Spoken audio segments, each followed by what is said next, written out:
It's Friday, June 18th, so it must be time for another legislative update from your North Carolina Medical Society.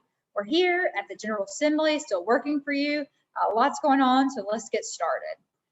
This week, we have heard and kind of finalized that the Senate budget is going to be released either very late Sunday morning in the wee hours of the night or at some point on Monday. So we expect to see that document next week. We expect it to be voted on next week, more than likely.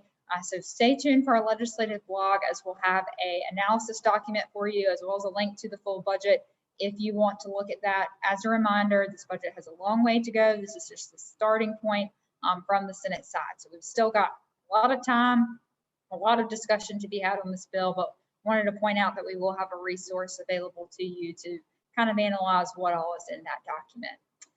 Also this week, we had the North Carolina Medical Group Managers Association come down for what their own White Coat Wednesday. They had their annual meeting. I was invited to speak to that meeting, so I want to say thank you to them. Now is a great time for you and your colleagues to come down to the legislature. It's open, so we'd love to have you here, but want to say thank you to them for coming down and spending some time with their legislators this week. We also had House Bill 96. This is the Pharmacists Administer Injectable Drugs, be heard in the Senate Healthcare Committee and was voted out favorably. Now, this bill did have an amendment that included several items that the Medical Society has requested to be a part of this new bill version. So we were happy to see some of those changes made. We've worked very closely with the bill sponsors on this bill. One of those changes is pretty significant. Instead of allowing pharmacists to prescribe certain medications, it would have to be done under a standing order by the state health director.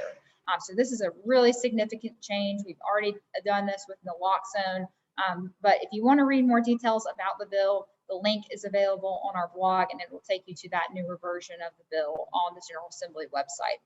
So more to come on that. The bill's supposed to go to the Senate Commerce and Insurance Committee next. It's unsure or unclear right now if that committee will take up the bill next week due to the Senate budget coming out. So more to come on that. Stay tuned. We think some more additional changes that we're requesting will be made to that bill then too.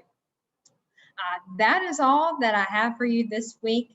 We think next week the House Health Committee has already been calendared, so that will be busy along with the Senate budget. So we'll have a lot to report to you, but we hope you have a wonderful weekend, and we look forward to talking to you soon.